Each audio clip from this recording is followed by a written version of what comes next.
Olin kotona selailemassa nettiä, kun mulle tuli yksi puhelu.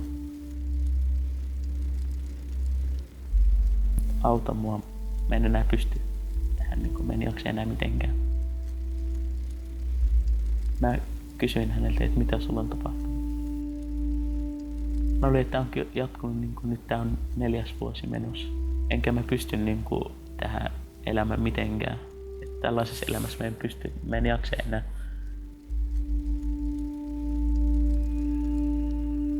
Mä olin silleen, että koita nyt pärjätä, koska sun edessä on pitkä tulevaisuus. Sä pääset jonakin päivänä kuitenkin näiden kaikkien yli, koska ei opiskeluakaan enää kauan. Olet jo 8. luokan lopussa ja pääset 9. luokkaan ja sen jälkeen sä pääset jatko-opintoihin, missä sä näet ihan erilaisia ihmisiä, erilaisia ystäviä, tutustut uusiin ihmisiin.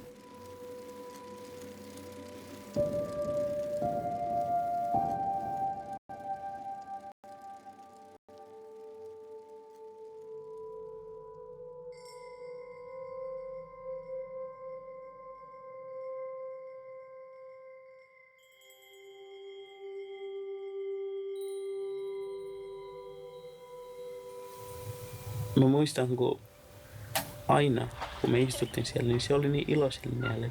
Sen hymy lämmitti kaikkea, mitä sen ympärillä on. Tosi hieno ihminen. En mä tiedä, mitä hänestä voi sanoa, koska ei sanat riitä siihen. Mä oon tottunut kutsumaan häntä auringoksi.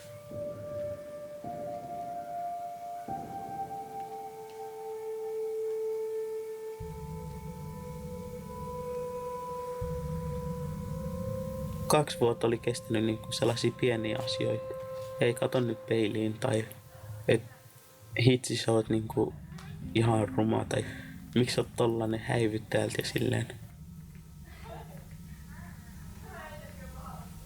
Mut sit 3. vuotena niin hänestä rupesi tuntua siltä, että okei, nyt menee yli raja.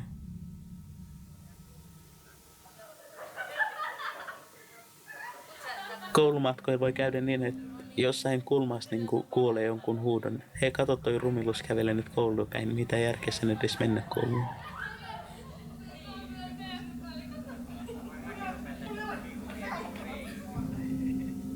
Se tykkäsi aina istua etupenkillä, koska hänen mielestä etupenkillä keskittyi kaikista parhaiten. Sitten aina takaa tuli aina niitä papereita. Jotkut osui sen päähän ja se riippui lattialta. Se otti ne ja luki ne, missä lukee kaikkea. Et kato mitä sul käy ja silleen, että se otti ihan tollanen tyhmä ihminen. Ja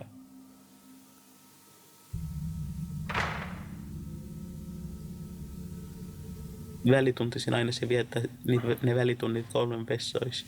Et se ei halua olla missään tekemisissä niiden oppilaiden kanssa. Ja sit kun kellot soi, niin hän menee tunnille. Sit kun kellot soi, että tunti loppu, niin se menee taas vessoihin lukitsemaan itsensä sinne. Välillä itkee ja välillä puhuu mulle.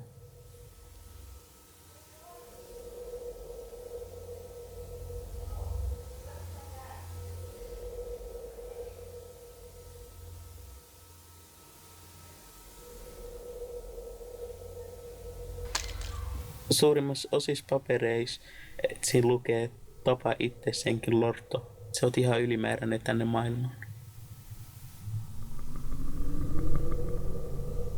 Se oli ottamassa seuraavan oppitunnin kirjoja omasta lokerosta. Ja ne tyypit oli tullut sen ympärille, niitä oli 7 tyyppiä. Kato toi yksinäinen Sonni ja kato, kukaan ei välitä tosta eikä kukaan halua olla tonkaan, niin toi on ihan ylimääräinen tässä koulussa ja koko maailmassa.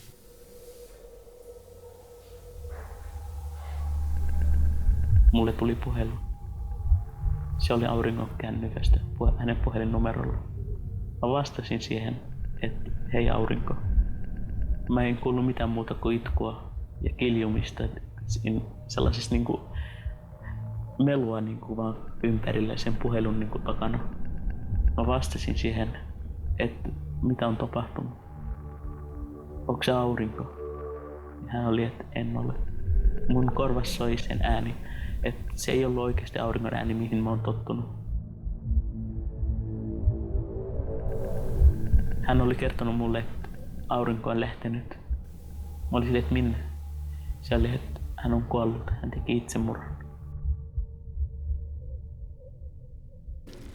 Se, että mistä se johtui, niin se oli vaan sen ihon veri. Häntä niinku kehotetaan tappaa itsensä niinku silleen, että sanotaan sille, että hei, tapa itses, painu täältä. Miksi sä oot täällä? Elät sossurahoilla. Eikö sulla ole omaa kotimaata, missä sä voisit elää? Miksi sä oot täällä, lähde täältä, tapa itses.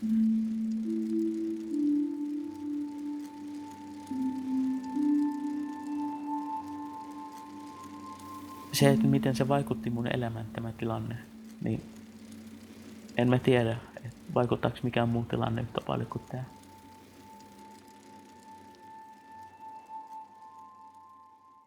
Eihän kukaan ihminen voi kuitenkaan päättää itse, niin että millaisena syntyi tai minkä värisenä syntyi tai millaiseen taloudelliseen tilanteeseen niin kuin, tulee tänne maailmalle. Mä en tajua, että miksi joitakin ihmisiä kiusataan just näiden 3 asian takia, kun ei niihin voi vaikuttaa.